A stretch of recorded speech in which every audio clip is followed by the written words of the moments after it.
Kata ibu tentu bukan lagi kata yang asing. Sebuah kata yang sering diucapkan untuk menyapa seorang wanita dewasa ataupun seorang wanita dengan peran tertentu. Ibu, selain sebagai orang yang melahirkan dan menyusui, tetapi juga sebagai orang yang mengangkat, memelihara, dan atau mengasuh anak.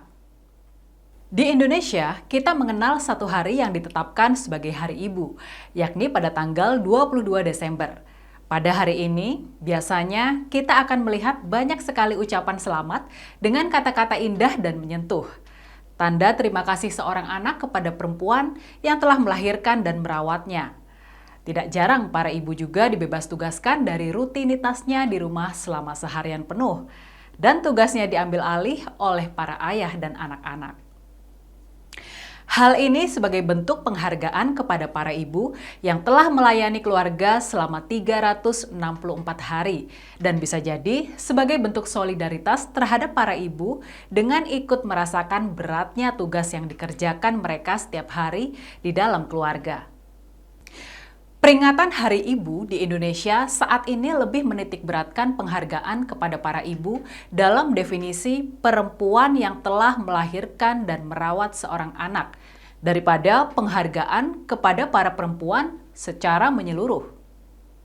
Hari Ibu dijadikan momentum merefleksikan jasa para ibu dalam membesarkan dan merawat anak dan pengabdian mereka dalam ranah domestik. Pemaknaan ini, meskipun baik, tetapi tentu saja sudah melenceng dari makna Hari Ibu yang sesungguhnya.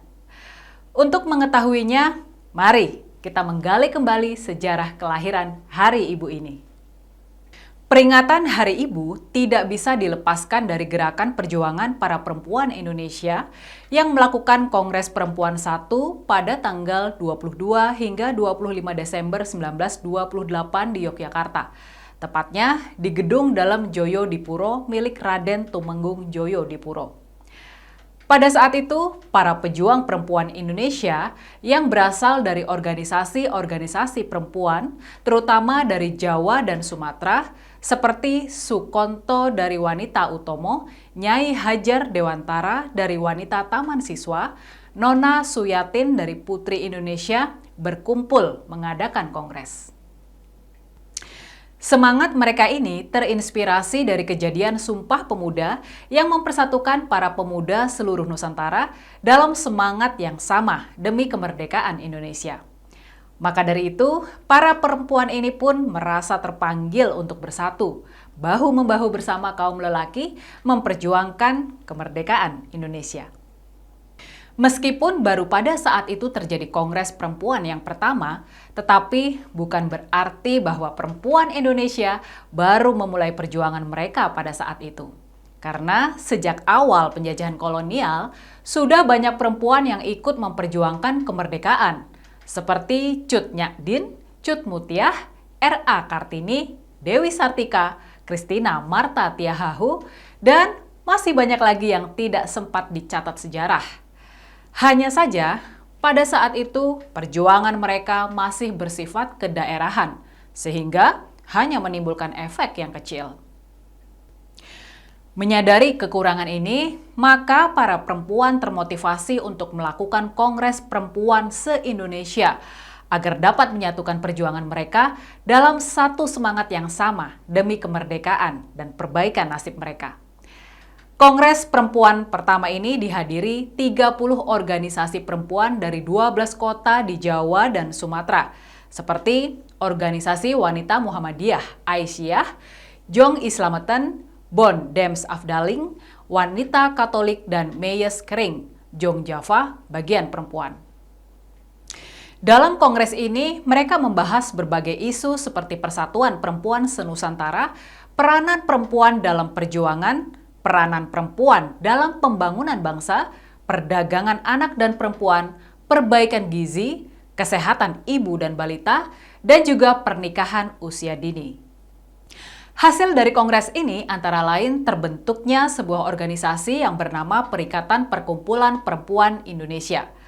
Kesepakatan untuk mengirimkan mosi kepada pemerintah kolonial untuk menambah sekolah bagi anak-anak perempuan, meminta pemerintah untuk wajib memberikan surat keterangan pada waktu nikah, dan diadakannya peraturan untuk memberikan tunjangan kepada para janda dan anak-anak pegawai negeri Indonesia. Kemudian, pada tahun 1929, nama organisasi ini berubah menjadi Perikatan Perkumpulan Istri Indonesia.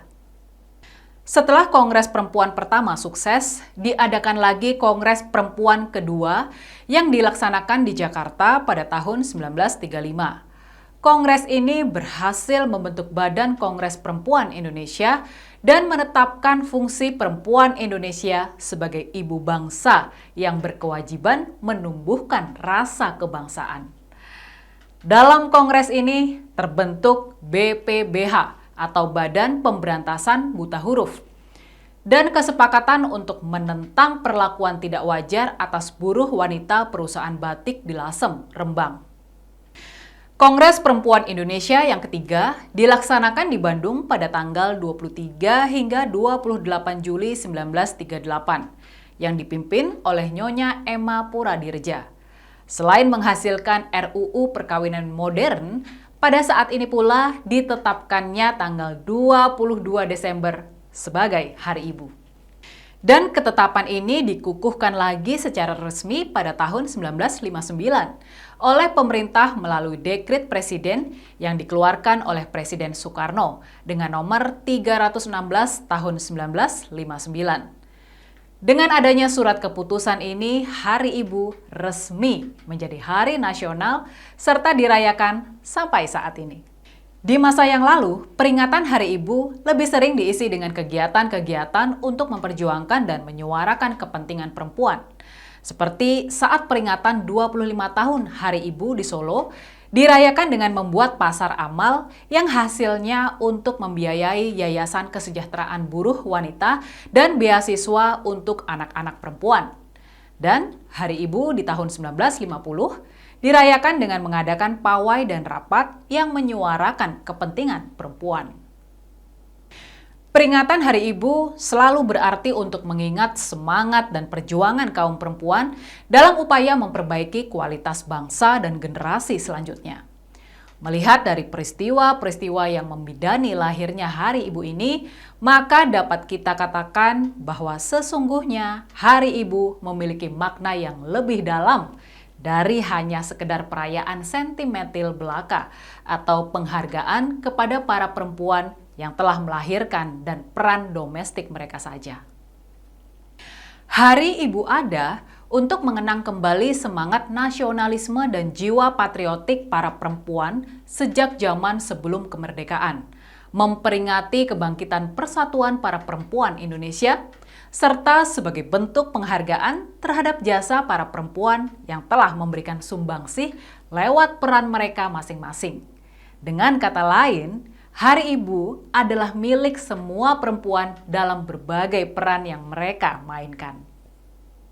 Perempuan-perempuan Indonesia telah menorehkan perjalanan panjang perjuangan mereka sejak zaman sebelum kemerdekaan dengan perjuangan secara langsung di daerah-daerah, kemudian mengadakan kongres yang menjadi wadah bagi mereka untuk melibatkan diri dalam gerakan perjuangan secara nasional. Lalu pada tahun 1973, KOWANI atau Kongres Wanita Indonesia pergantian dari Kongres Perempuan Indonesia menjadi anggota penuh International Council of Women yang berperan sebagai Dewan Konsultatif kategori 1 terhadap Perserikatan Bangsa-Bangsa. Dan hingga kini tetap diteruskan dengan berbagai kiprah mereka dalam mengisi kemerdekaan. Perempuan Indonesia telah mencapai fase kebangkitan seperti yang dicita-citakan oleh R.A. Kartini dan diamanatkan oleh Kongres Perempuan Indonesia pertama di tahun 1929 itu. Tercatat dalam sejarah Indonesia, kita telah memiliki banyak tokoh perempuan, seperti Maria Ulfa yang menjadi Menteri Perempuan pertama di era Presiden Soekarno yang diangkat pada tahun 1950, Presiden Megawati, Presiden kelima yang menjabat dari 23 Juli 2001 sampai 20 Oktober 2004. Kita juga memiliki Sri Mulyani, Menteri Keuangan yang diakui dunia internasional. Begitu juga Menteri Susi Pujiastuti, Menteri Retno Marsudi, atau di bidang olahraga, kita memiliki Susi Susanti. legenda bulu tangkis Indonesia yang berhasil mengharumkan nama bangsa berkali-kali, dan tentu masih banyak lagi yang lain. Mereka adalah perempuan-perempuan yang memberikan sumbangsih bagi negeri lewat peran non-domestik mereka. Harusnya perempuan-perempuan seperti ini pun mendapatkan tempat yang layak untuk dihargai dalam setiap peringatan Hari Ibu. Oleh karena itu, sudah sepantasnya kita memperbaiki pemaknaan Hari Ibu ini. Bukan untuk menafikan peran para ibu dalam ranah domestik, tetapi sebagai tanda kita menghargai sejarah dan perjuangan para perempuan Indonesia, serta menghargai keberadaan seluruh perempuan Indonesia dan berbagai peran yang dijalankan mereka.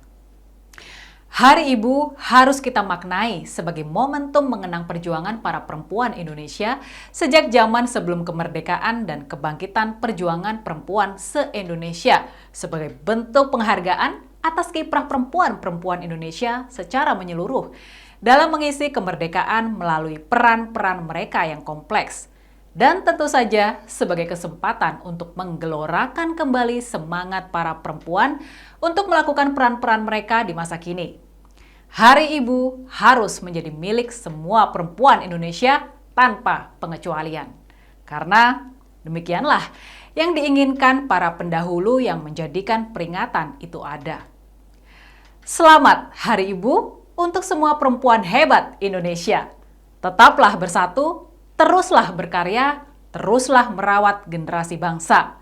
Dirgahayu Perempuan Indonesia.